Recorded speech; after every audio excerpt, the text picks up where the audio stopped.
xanuunkan muddo socday horay iyo haddaba waa la dagaalaynay oo dagaal badan baan ku haynay oo waa la tacaalaynay haddana maanta waxaan bilaabaynaa project ama mashruuc coronavirus-ka ah oo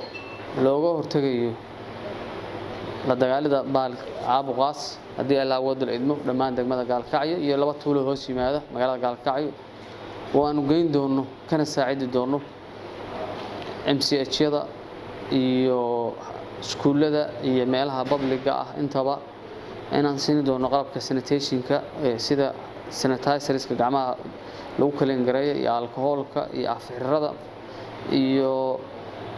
waxyaalaha lagu kala gareeyo dhulka oo washka sida tirtirayaal iyo saabuuno iyo gloves iyo wacyigelino tiro badan aan u sameynayno aan ka saacidi doono shaqaalaha laftigooda ka shaqeeya nurses-yada iyo waxaas inay hawshan barnaamijkan ka qayb qaataan mawduucan wuxuu daaran yahay maanta waa xafladii daahfurka ahayd shaqaduna bari bay si official u bilaabanaysaa haddii Allah wada idmo maanta markaan daahfurno waxaanu maanta la soo wareegnay agabkii caafimaadka oo halkan yaala haamihii farxalada oo aan halkan oo leh geeriskii yaala iyo qalabkii washka oo asagana banaanka noogu diyaarsan oo ay saabuunihii iyo bahalkii iyo tirtirayaashii ah haddii Allah wada idmo waxaan rabnaa maadaama xanuunku uu jiray horena u jiray waxaan maanta asaga xogta xanuunka iyo meesha u maray nala wadaagi doono nala fadhiyo isku duwaa wasaaradda caafimaadka sidaad ogtiin degmada Gaalkacyo waxaan laga hirgeliyay shaybaarkii xog waxaan ku haynaa inuu shaybaarkii uu jam noqday oo macnaha sida xanuunka tarabta magaalada ugu jiro sababtana waxa keenaysa waxa adduunka oo dhan laga saadaalinayaa meeshii uu marayay inuu kor uga kaco iyadoo loo sababaynayo qaboobaha dhalanaya xilli qaboobaha baa la galay roobaba daa'aya xanuunkaana waa xanuun qabowga la nool sida la awligeed dowladda Puntland iyo hay'adaha bahwadaaga ay yihiin JPLG-ga ayadoo kaashanaysa ayaa waxa loo wareejiyay mashruucyadii JPLG in koronaha looga shaqeeyo qayb kamid ah mashruucan ayaa looma wareejinay qayb kamid ayaa laga soo dhigay sida ogtihiin wada gudoomiyuhu sheegayba hawshani hadda xogaa muddo inuu kor soo kacay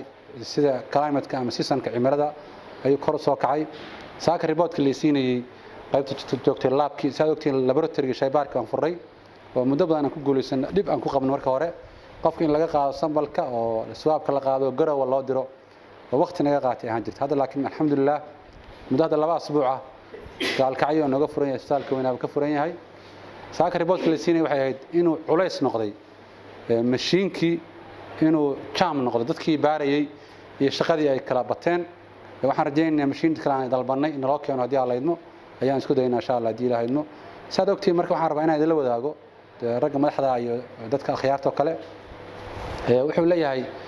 waxaan sameeyay wax la yiraahdo pre screen wax la yiraahdo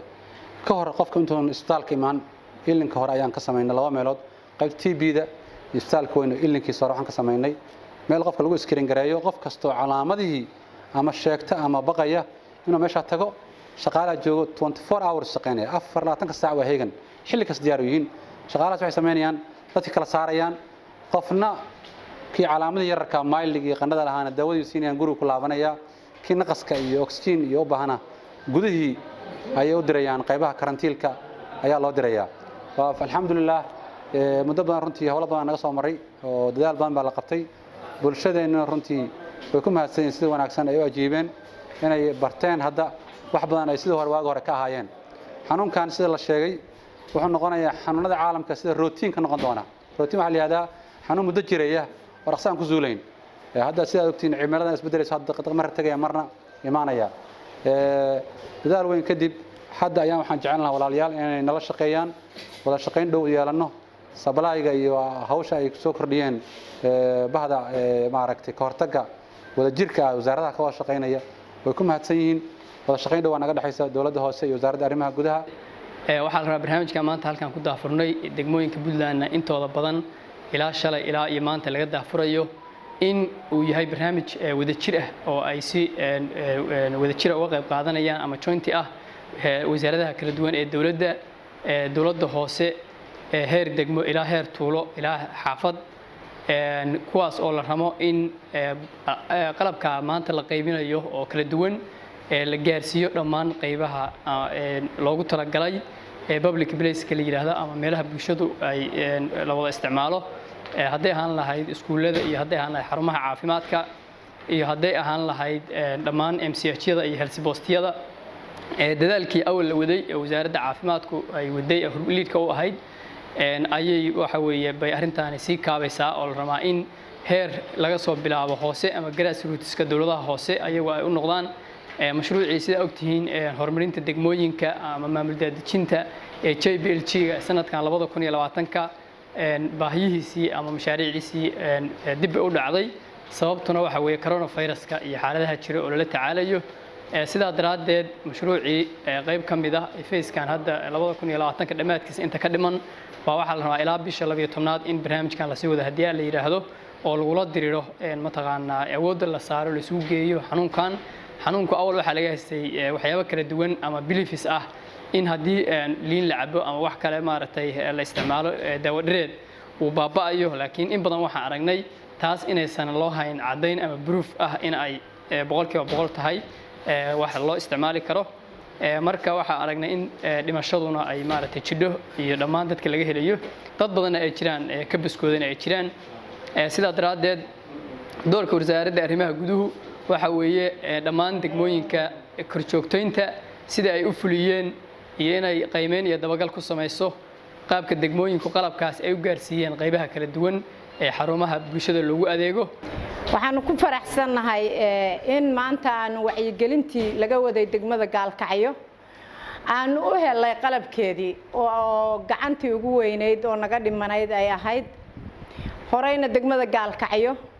wasaaradda caafimaadka degmada kulli degmada Gaalkacyo iyo soonaheedaba waxa ka socday macabarakacayaasheeda wacyigelin toos ah oo ay sameeynayso degmadu tan kaliya oo naga dhimanayd oo gacanta ahaa oo aan u baahnayna ilaahay mahadiis weeye maanta hadaanu helay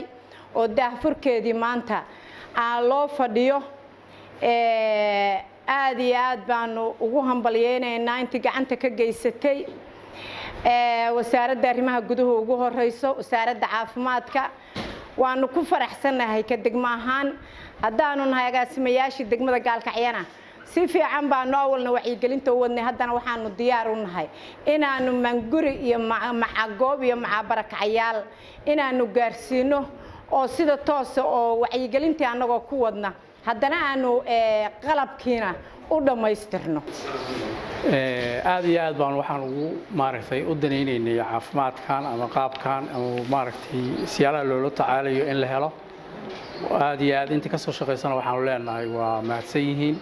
annaguna waxaa la rabaa inaan dad hoos sii qabanno aanu maaragtay sidii loo cirib tiri lahaa ama dadka loo wacdigelin lahaa inaanu samayno